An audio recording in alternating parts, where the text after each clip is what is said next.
got a fast car. I wanted to get to anywhere. I look to the left, I look to the right. Singer Tracy Chapman suing rapper Nicki Minaj for copyright infringement. Chapman claims Minaj sampled her song Baby, Can I Hold You without her permission for her song At 60, Tracy's finally clearing up something we've all been dying to know. Remember her iconic hit, Fast Car? Anthem for dreamers for generations to come. Fans have been buzzing for years, wondering what's really going on behind the scenes of Tracy's quiet, low-key life.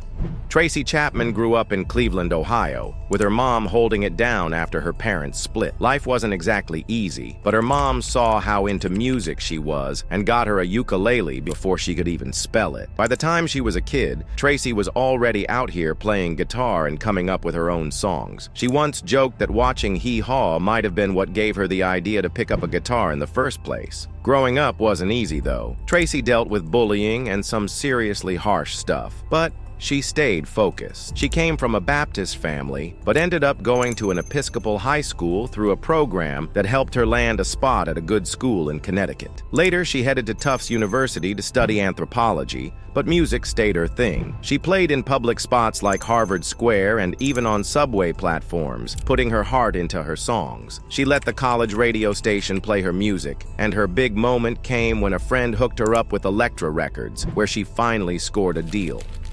You got a fast car.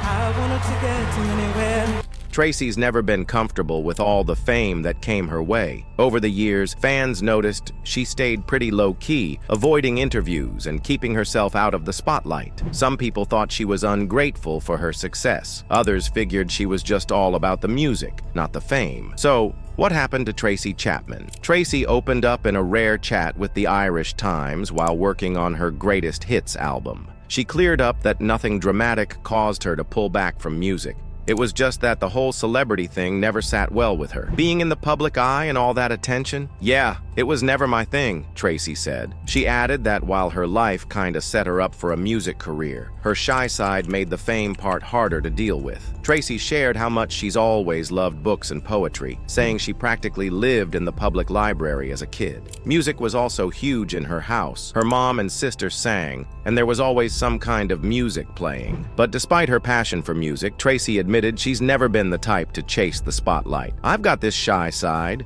she said. "Maybe that makes me not the best fit for all the fame stuff." Looking back, it's clear Tracy never really clicked with fame. At events, she'd flash a bright smile, acting like everything was cool. But as soon as that smile dropped, she looked like she just wanted to vanish. Fans noticed how she'd often hide behind her hair, like she was avoiding attention. Even in the Fast Car video, her unease was obvious. She barely looked at the camera, and the lighting was so dark you could barely make out her face. It could have been a creative decision, but honestly, it felt more like she was trying to stay in the shadows.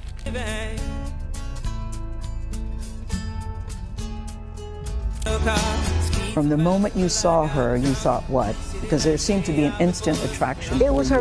Tracy Chapman's personal life has always been low-key, but her romance with Alice Walker, total headline material. Back in the 90s, their relationship had everything: love, passion, and just enough mystery to keep everyone guessing. But not all love stories have happy endings. Things ended on a tough note, leaving plenty of unanswered questions. Let's unpack the details.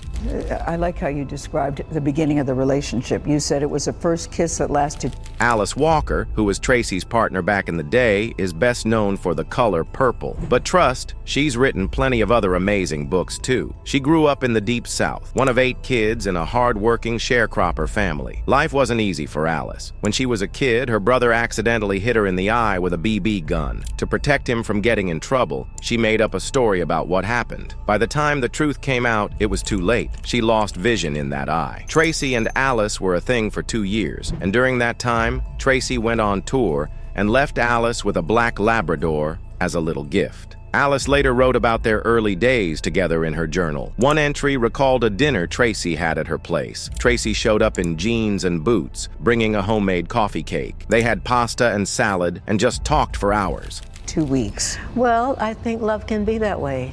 You know, that you kiss someone for the first time that you've been dreaming about and longing for.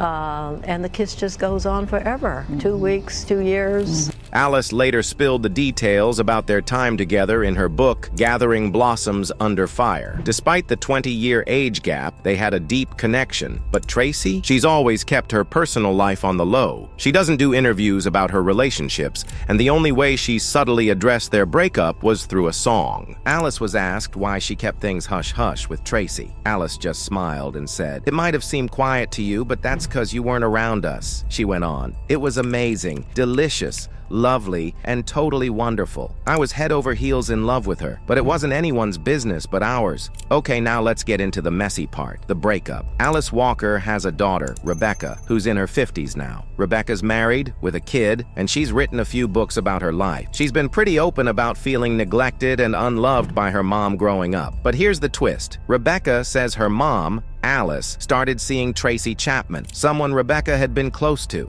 Basically, Rebecca feels like Alice took Tracy from her. And ultimately, the relationship, it wasn't a long relationship, but it was a very solid and important relationship in your life. Did you talk with her about including this in your book, your relationship with her? Not at all, because we're not really talking. After a love so deep. Yes. That happened. This whole situation caused a lot of pain for Rebecca. To try and make things right, Tracy gave her $60,000 to start an internet cafe. Back then, that was a lot of cash. Tracy had just hit it big, so she could afford it. But when Alice and Tracy's relationship went south, it was messy. Their breakup got ugly and left some serious scars. Tracy even wrote a song about it called Telling Stories. The lyrics pretty much hint at all the lies and drama. One line goes, "There is fiction in the space between you and reality." Ouch, right? Fiction in the space between you and me. Tracy called out Alice for lying and playing games. And it wasn't just her. Rebecca jumped on the bandwagon, even calling her mom narcissistic, just like Tracy sang about. Things took a wild turn after Tracy's song dropped. Rebecca had her own internet cafe in Brooklyn, but Tracy pulled the plug, cutting off her funding and even sending marshals to take all the equipment. She had the sheriff lock up the place and then sold everything off to cover a loan Rebecca owed. Rebecca's girlfriend wasn't having it, so she wrote a brutal letter to Tracy and slapped it right on the cafe door for everyone to read. Yikes. Tracy's all about keeping her love life private, but here's what we do know. She's been happily with Gwe Turner for almost a decade. If that name sounds familiar, it's because Gwe's the genius behind American Psycho. Yep, the one with Christian Bale. And also worked on The L Word as a writer and editor. She even had a small acting role in it. Tracy's always kept her personal life on the down low, so we can only guess what she thinks about all the attention. Losing someone close is always rough, and Tracy knows that all too well. Back in the early 90s, she lost a bunch of close friends to HIV/AIDS, and it hit her pretty hard. She went through a pretty heavy mourning phase, and music became her way of coping. Songs like New Beginning and Telling Stories really showed just how deep the pain went and how she tried to understand what she was going through. Tracy didn't just ride for the cause, she brought the energy too. On night 4 of the AIDS Life Cycle event, she performed for the 1,200 riders, giving them a dose of inspiration and heart. And it wasn't just about the bike ride. This week-long trek from San Francisco to LA raised a mind-blowing $5 million for local aid services, thanks to Tracy and everyone involved. Tracy wasn't about to stand on the sidelines. She got in the game, riding for a purpose, and doing more than just putting in the miles. During a quick chat with CBS 5, Tracy joked about the pain, saying, "Yeah, it's been amazing, even with the hills and the parts of my body that are sore in ways I won't get into. But seriously, it's awesome. I love the sense of community here. There's so much heart." When it was all said and done, Tracy's involvement wasn't just about biking or performing. It was about remembering her friends and raising awareness for a cause she really cares about. Singer Tracy Chapman suing rapper Nicki Minaj for copyright infringement. Chapman claims Minaj sampled her song Baby, Can I Hold You without her permission for her song In 2018, Tracy had to deal with some serious drama. She got caught up in a legal battle with hip-hop queen Nicki Minaj over a copyright issue. Basically, Nicki was accused of using Tracy's work without permission. For Tracy, it wasn't just about the money. It was about standing up for her creativity and keeping her reputation solid in the music world. So, Here's what went down. Nicki Minaj and Nas dropped a track called Sorry, and Tracy wasn't happy. She claimed they straight up lifted both the lyrics and melody from her 1988 hit Baby Can I Hold You. Tracy is super protective of her music and doesn't just let anyone use it. Nicki's team reached out to Tracy's reps, asking if they could interpolate the song, aka re-record it instead of copying it word for word. But Tracy wasn't having it and shut it down fast. Things got even messier when Tracy found out that Nicki had probably already recorded the song before even asking for permission. That really ticked Tracy off because it seemed like Nicki didn't care about respecting her as a songwriter. Nicki was clearly stuck and took to Twitter asking her fans if she should drop the album without the track or hold off and figure it out. She also hit up Tracy directly, hoping for her approval. But despite all the tweets and pleading, Tracy still didn't budge. The song Sorry was not included in Minaj's album Queen, which was released in August. Minaj has not responded to the lawsuit.